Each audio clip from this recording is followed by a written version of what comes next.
Hello అండి, అందరికీ నమస్తే.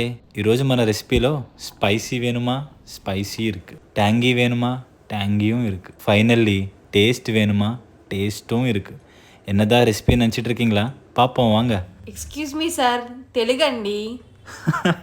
ఓకే, సరదాగా అలా కాలేజ్ డేస్కి వెళ్ళా. ముందుగా ప్యాన్లో ఆయిల్ వేడెక్కాక బిర్యానీ ఆకు, చెక్క, అనాస్ పువ్వు వేసి సన్నగా కట్ చేసి పెట్టుకున్న ఆనియన్స్ వేసి 4 చీల్చిన పచ్చిమిర్చి, జీడిపప్పు, కరివేపాకు వేసి మూత పెట్టుకుని 3 నిమిషాలు మీడియం ఫ్లేమ్లో ఫ్రై చేసుకోండి.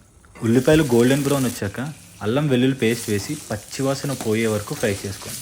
తరువాత కట్ చేసి పెట్టుకున్న టమాటా, మనం ముందుగా క్లీన్ చేసి పెట్టుకున్న గోంగూర వేసుకుని ఒక్కసారి కలుపుకొని మూత పెట్టుకుని మగ్గనివ్వండి.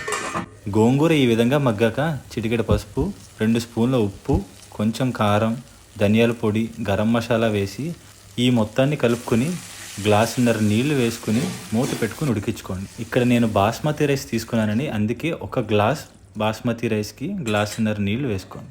ఎసరు ఈ విధంగా మరిగాక మనం ముందుగా వాష్ చేసి పెట్టుకున్న బాస్మతి రైస్ వేసుకుని ఉప్పు సరిపోయిందా లేదా చెక్ చేసుకుని మూత పెట్టుకుని ఒక 15 నిమిషాలు మీడియం ఫ్లేమ్లో కుక్ చేసుకుందాం. నీళ్ళు ఈ విధంగా బాయిల్ అయ్యాక మూత పెట్టుకుని 5 నిమిషాలు లో ఫ్లేమ్లో మగ్గనివ్వండి. అంతేనండి, పొడి పొడిగా మన గోంగూర పులావ్ రెడీ.